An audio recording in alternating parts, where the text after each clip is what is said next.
Hey guys, it's Anthony Bandiero here with Blue to Gold Law Enforcement Training. I'm in beautiful Lafayette, Louisiana, teaching at the parish, which is the county. That's what they call it, the county sheriff's department. And a question was asked whether or not a driver may consent to search not only the vehicle, right, but also passengers' possessions. The answer is maybe. This is what the law says. The law says, does the officer reasonably believe that the driver has common authority over those passengers' possessions? And common authority comes in three flavors. One, do you reasonably believe they have mutual use or joint access or control? One of those three, sometimes more than those three, sometimes all of them. For example, married couples oftentimes, share property. They have mutual use of it. They both use it. They both access it, and they both have a degree of control over it.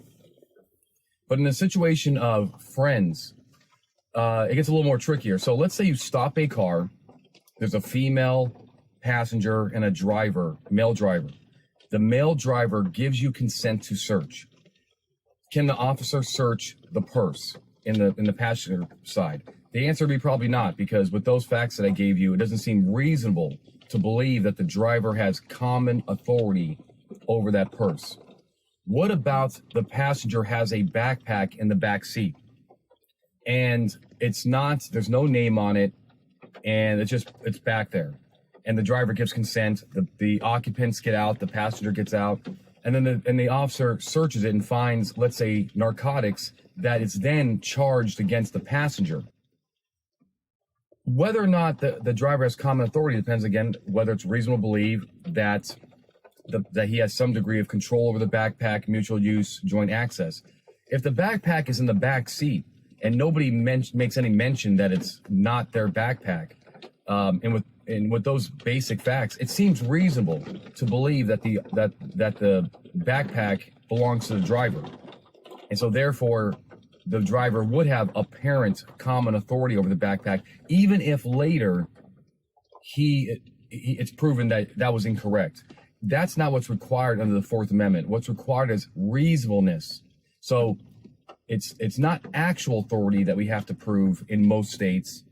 It's apparent authority. I hope that helps. One way of looking at this, by the way, is I call it the piggyback rule.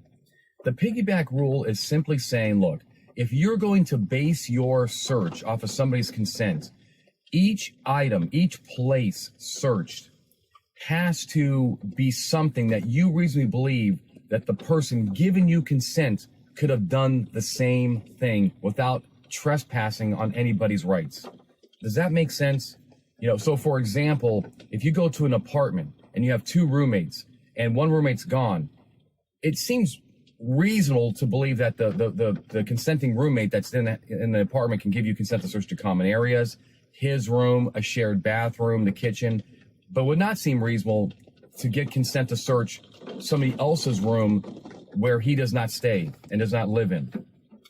But married couples, it seems reasonable to get consent to search from, let's say, the wife while the husband is not there, to search almost anything in the house, because most spouses have unfettered access to the entire house, even if they don't normally look in those places. Like, so for example, the garage, if the wife admits to, I don't really go in the workshop, and I don't look in the tools, and I don't look in these areas, but you can go search them.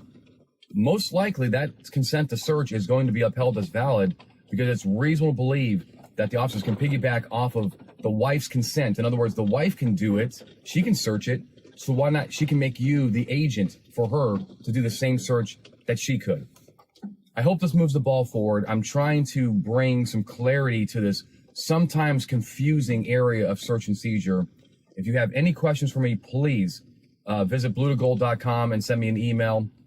And until then, stay safe. When it comes to legal training, we're the gold standard. Visit bluetogold.com or call 888-579-7796 today to purchase the Search and Seizure Survival Guide, register for a class, or learn how to bring our search and seizure training to your agency.